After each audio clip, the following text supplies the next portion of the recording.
Melissa Carver was the perfect suburban wife, Daniel Carver the hard-working husband, and Justin, Aaron, and Chris were just three strangers who should have never crossed her path. But when affection turned into obsession and secrets turned deadly, Oak Ridge Lane became the backdrop for a chilling story of manipulation, betrayal, and murder.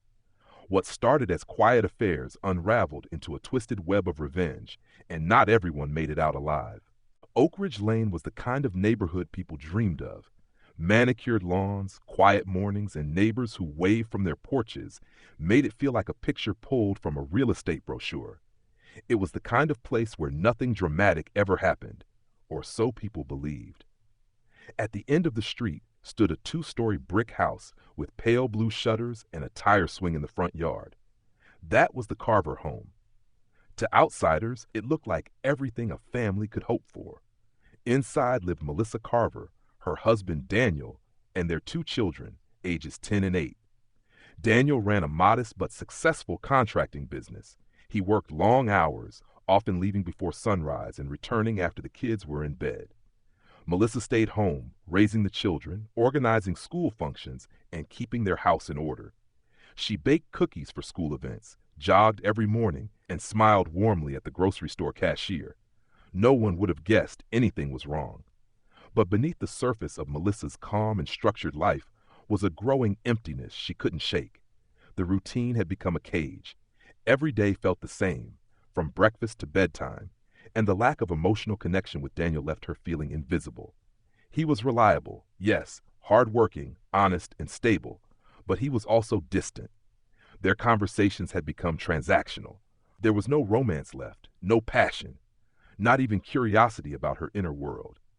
Melissa found herself eating dinner alone more often than not, her only companions being the hum of the dishwasher and the faint voices of a true crime podcast playing in the background. Over time, boredom evolved into resentment. She didn't say anything out loud.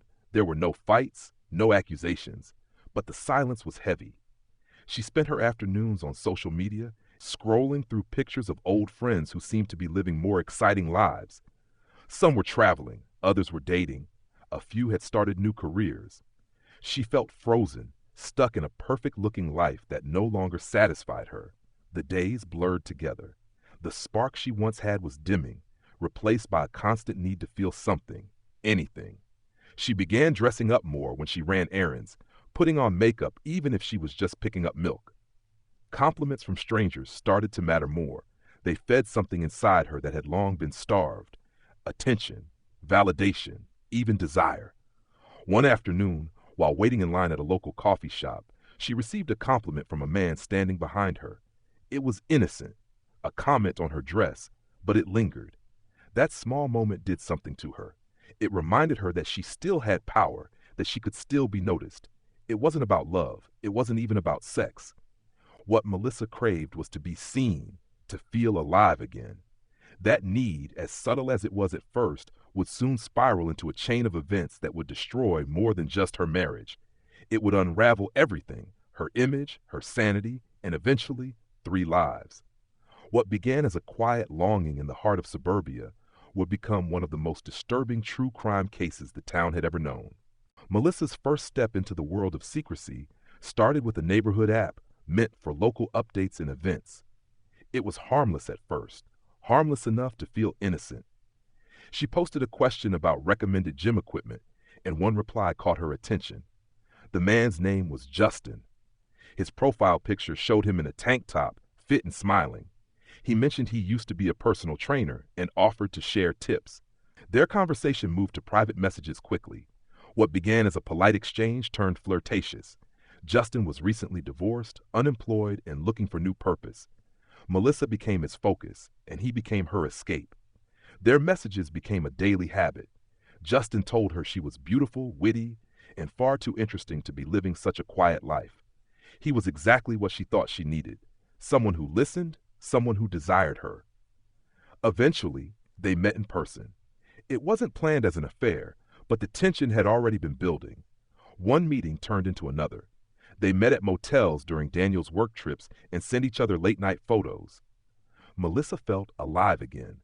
But with that rush came the weight of lying. And when Justin started asking for more, More time, more commitment, even hints at a future, she began to pull away. Just as things with Justin began to unravel, Melissa met Aaron. He was a delivery driver who frequently brought packages to her home. Younger, rough around the edges, and full of reckless charm, Aaron was the opposite of Daniel and very different from Justin. One rainy afternoon, after a particularly bold flirtation, he invited himself in under the excuse of needing to dry off. It was impulsive. Melissa didn't hesitate. The affair with Aaron was wild and physical, lacking any of the emotional entanglement that had started to choke her with Justin. But Aaron had his own baggage. He became possessive quickly.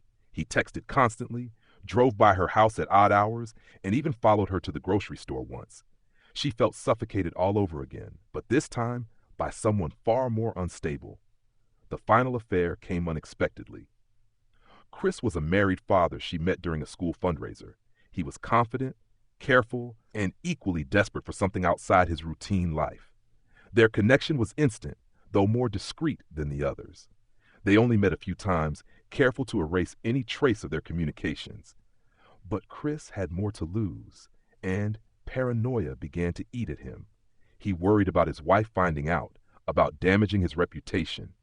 He tried to break things off gently, but Melissa didn't take it well. She had grown used to being the one who ended things, not the one left behind. Each man represented a different version of the escape she craved, but none of them could fill the void. Instead, each one left behind more problems than they solved.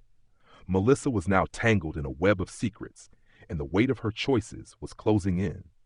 What she didn't realize was that these men weren't fading into the background. They were watching, waiting, and plotting. And someone among them was already thinking about revenge.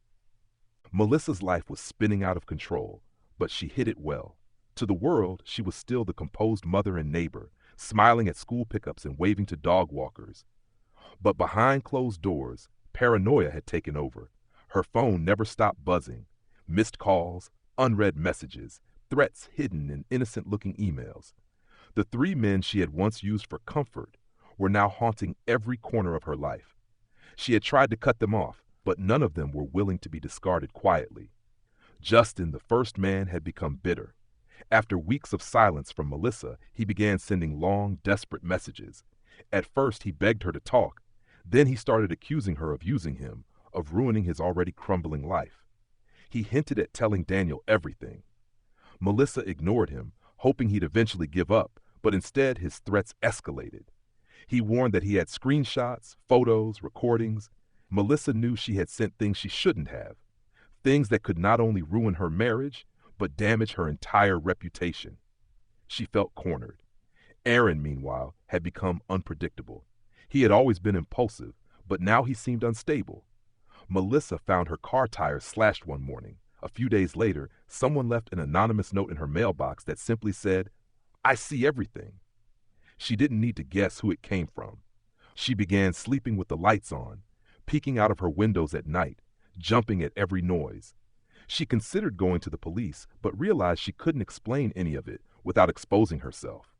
Fear kept her silent. Chris had taken a different approach.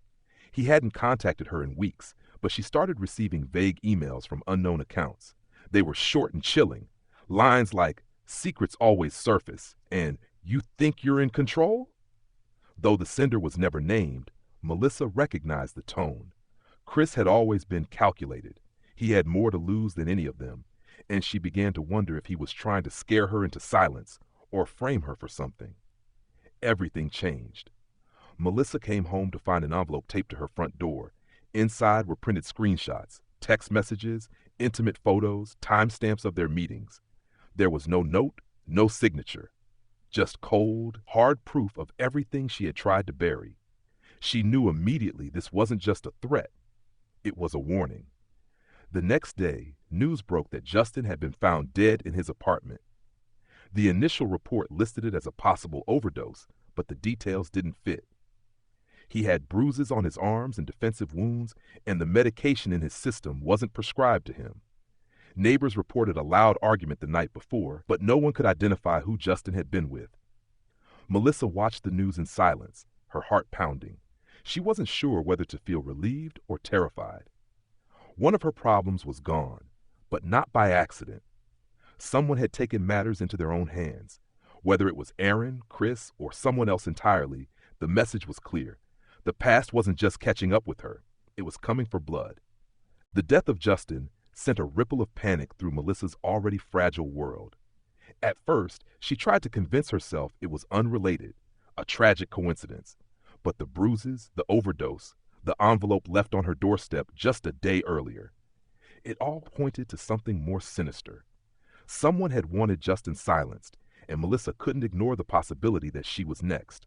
She began double-locking doors, avoiding familiar places, and deleting every trace of her online presence. Fear now dictated every decision. But no matter how many precautions she took, the sense of being watched never left her. Detectives began quietly digging into Justin's life.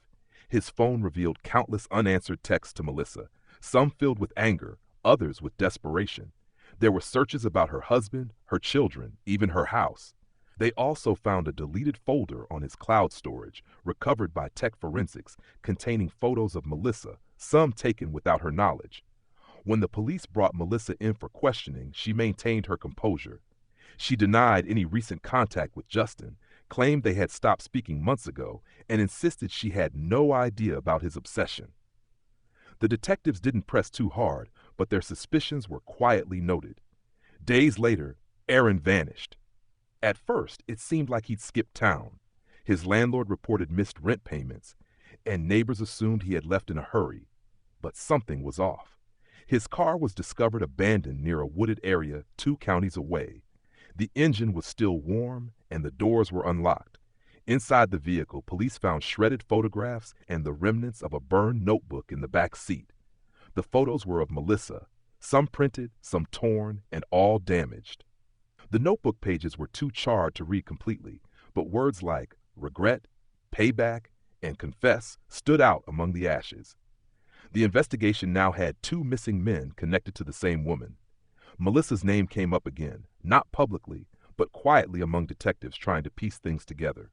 No formal charges were made, but suspicion grew heavier.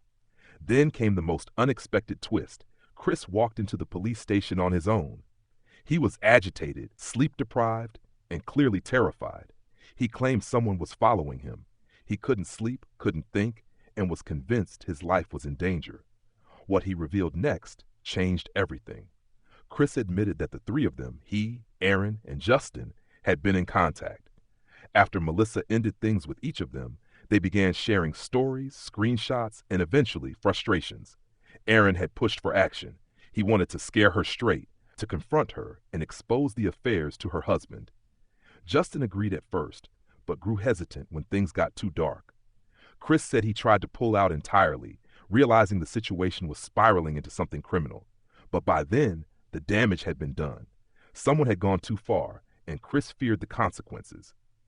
The detectives now had pieces of a dangerous puzzle, a group of men driven by revenge, a woman desperately hiding her secrets, and a trail of fear, jealousy, and violence. But one question remained: who was truly pulling the strings behind the scenes, and how far were they willing to go to keep the truth buried?